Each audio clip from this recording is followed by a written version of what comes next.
Hello everyone! Welcome back to my channel. Dito ako sa City del Monte, Bulacan. Para update po kayo sa project natin dito sa City del Monte. Ayan, so Regent Heights. So, ang kagandahan dito sa subdivision na to along the highway, kung nakikita nyo naman guys, ayan, ito po yung daanan. Kung sakayan, papuntang is in Fairview. Okay guys, then sa side na to, sa kabila is Panuson. Okay, so paglabas po ng gate, ayan na po mismo. Okay, ito ngayon is papasok po tayo sa loob ng subdivision. Tara guys. Dito na po tayo sa loob para ma-enjoy ko kayo. Sa side na to guys, ito po yung ilalagay yung ating amenities.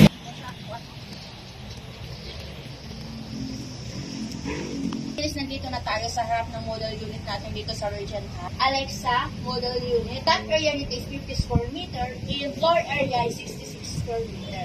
Pasok tayo sa loob.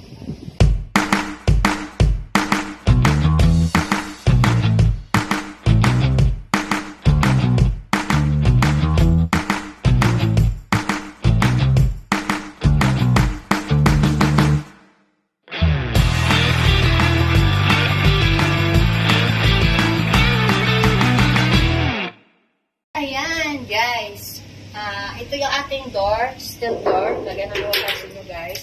Then, ang kagandahan yan, dito sa side na to yung ating living area. Na malaking living area, di ba, guys?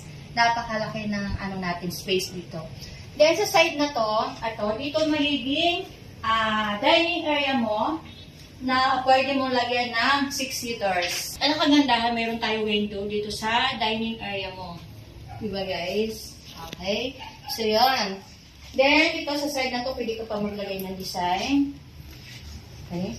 And dito, guys, yung ating kitchen area. Okay? Sa kitchen area with sink, kasama na po ito sa turnover. At pati po yung cabinet natin dito sa baba.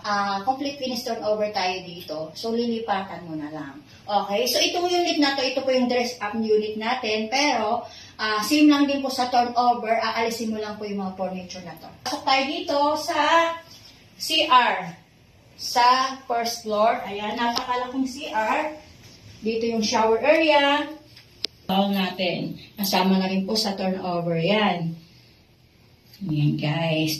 Then, isa sa pinakamaganda dito sa Alexa model unit natin, ito, sa laundry area natin, yun na po siya sa turnover. Unlike po sa ibang project na ikaw na po magpapagawa nito. Lang po kung papalagyan mo siya ng buko. Then may ready to na po tayo dyan. Gripo. Okay? So yun.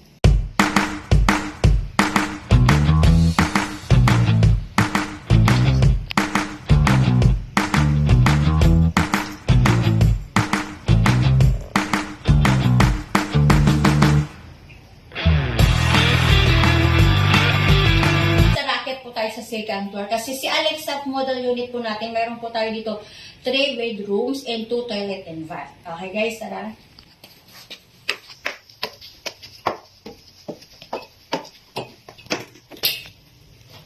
Ayan, so nandito na tayo sa second floor guys. Ang kagandahan dito, napakataas ng ceiling niya. May dalawang window. Ayan, napakalaking window sa hallway ng yung second floor. Kasi malaki po yung ating space area dito. So, pwede tayo maglagay ng table dito, console table, na naka-design mo sa hallway.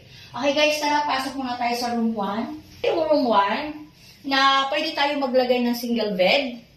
Okay guys.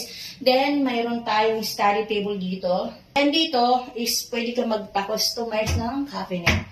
Or nasa sayo kung pwede ka na lang bumili. Di ba guys? And tara, pasok tayo dito sa room 2. Ito yung ating room 2 dito sa Regent Heights, Alexa model unit. Napakagandang room, di ba guys? Kung may anak ng babae.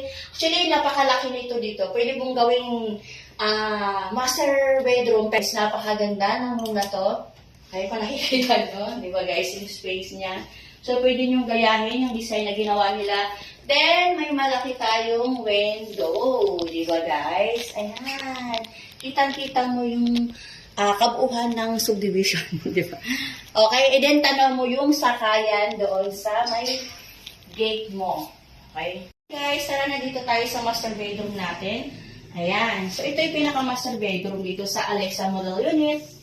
Ayan, napakalaking master bedroom na pwede mong lagyan ng double bed.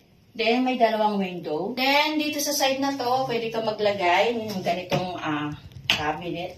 Ayan. Pwede ka magpalagay dito ng built-in cabinet. Pa-customize ka na lang or kung gusto mong bumili.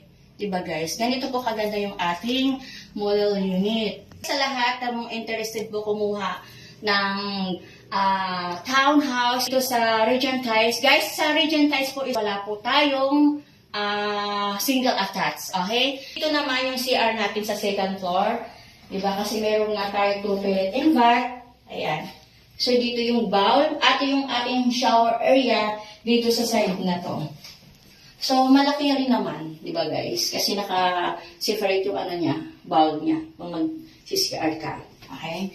So, ganito po kaganda yung ating model unit dito sa Regent Heights. Ngayon is itutur ko kayo dito sa loob ng subdivision ng Regent Heights. Puntahan po natin yung ating unit na ready for occupancy. Guys, nandito tayo sa Block 12. Ito po yung ating ready for occupancy na model unit. May mga unit natin dito sa Regent Heights. At kagandahan guys, may na-turnover na po dito sa ating mga ready for occupancy.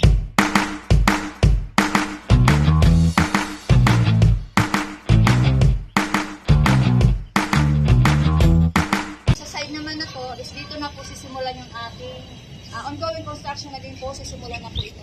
Dito po yung block 12, 13, 42. Then, ang ating available unit po dito, yung free ceiling po. And then, huwag kayo mag-alala kasi nga yung free ceiling natin dito, 10 months lang po yung down payment. So, ibig sabihin, mas mabilis pa rin po yung turnover. Sa lahat na interested makakuha ng townhouse, San Jose del Monte, Bulacan, na napakagandang location kasi malapit po sa lahat, malapit sa mall, hospital, nandito na po lahat sa mga school, kung may kids kayo na nag-school pa lang, malapit sa Star Mall, SM Tungko, then malapit din po sa SM Fairview.